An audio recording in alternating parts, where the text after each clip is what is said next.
Assalamualaikum warahmatullahi wabarakatuh. Kenalkan, nama saya Nurjaya Ardiansyah dari Informatika A semester 8 NIM 21020409880. Di sini saya akan menjelaskan tentang teori tentang motivasi. 1. Teori kepuasan.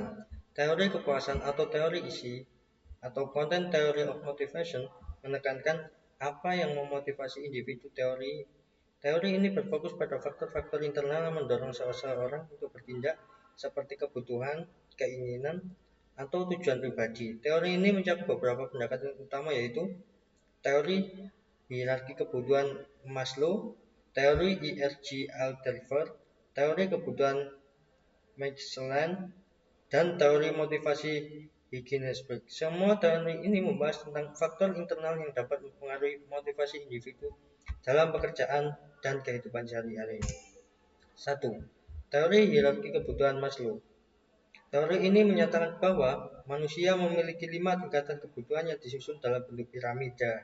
Kebutuhan-kebutuhan ini harus dipenuhi secara berurutan dimulai dari yang paling dasar. 5 tingkatan kebutuhan menurut Maslow. 1. Kebutuhan fisiologis merupakan kebutuhan paling dasar untuk bertahan hidup. Contohnya, sandang, pangan, papan, atau makanan, air, tempat tinggal, tidur, dan kebutuhan biologis lainnya. 2. Kebutuhan keamanan.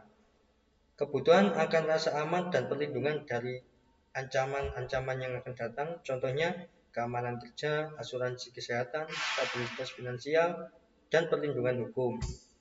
3. Kebutuhan sosial, yaitu kebutuhan untuk diterima dalam kelompok sosial, memiliki teman, dan menjalin hubungan.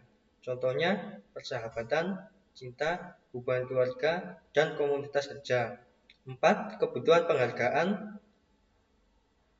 yaitu kebutuhan akan pengakuan, rasa dihormati, dan prestasi. Contohnya, promosi sebuah jabatan, penghargaan di tempat kerja, kepercayaan diri. 5. Kebutuhan aktualisasi diri, kebutuhan untuk mencapai potensi penuh dan berkembang. Contohnya, kreativitas, inovasi, pencapaian pribadi, menjadi pemimpin atau ahli di bidang tertentu.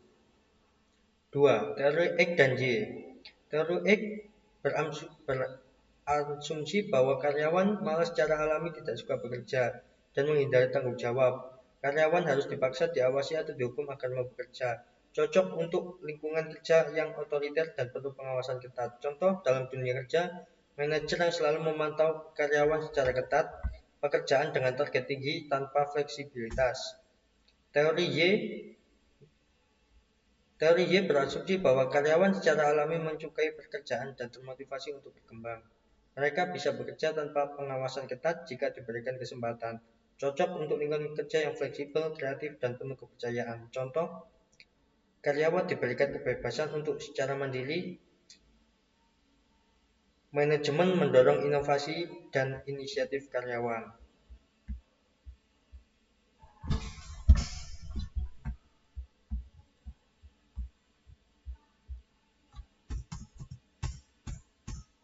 Teori IRG.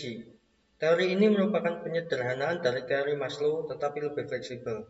3 teori kebutuhan dalam teori IRG. 1. Eksistensi, yaitu kebutuhan dasar seperti fisiologis dan keamanan. Contoh, gaji, tunjangan, kondisi kerja yang nyaman. 2. Hubungan sosial, kebutuhan untuk membangun hubungan sosial dan berinteraksi dengan orang lain. Contoh, komunikasi tempat kerja, dukungan tim, lingkungan kerja yang harmonis. 3. Pertumbuhan, kebutuhan untuk berkembang dan mencapai potensi diri. Contoh, pelatihan, pengembangan karir, peluang promosi. Teori kebutuhan Maslach. Teori ini menyatakan bahwa motivasi seseorang bergantung pada 3 kebutuhan utama. 1. Kebutuhan akan prestasi, suka, tantangan, dan ingin mencapai target. Contoh, wirausahawan, manajer ambisius, atlet berprestasi. 2. Need of affiliation atau NAAF, kebutuhan akan afiliasi, merupakan suka menjalin hubungan sosial yang baik dan menghindari konflik. Contohnya, pekerja sosial, HRD, dan diplomat. 3. Need for power atau NPOW, kebutuhan akan kekuasaan, suka mengontrol, memimpin, dan mempengaruhi orang lain. Contohnya, politisi, CEO, dan manajer senior. Teori motivasi Higgins. Teori ini membagi faktor kepuasan kerja menjadi 2 kategori. 1. Yaitu faktor eksternal. Faktor yang mencegah ketidakpuasan tetapi tidak meningkatkan motivasi. Contoh, gaji, kebijakan perusahaan, kondisi kerja, keamanan kerja. Jika faktor ini tidak terpenuhi, karyawan akan tidak puas, tetapi jika terpenuhi, mereka tidak otomatis termotivasi. 2. Faktor motivasi. Faktor internal. Faktor yang benar-benar meningkatkan kepuasan kerja dan motivasi. Contoh, pencapaian, pengakuan, tanggung jawab, pertumbuhan karir. Jika faktor ini ada, karyawan akan termotivasi dan lebih produktif. Terima kasih. Sekian penjelasan tentang teori-teori di atas. Saya sampaikan terima kasih dan wassalamualaikum warahmatullahi wabarakatuh.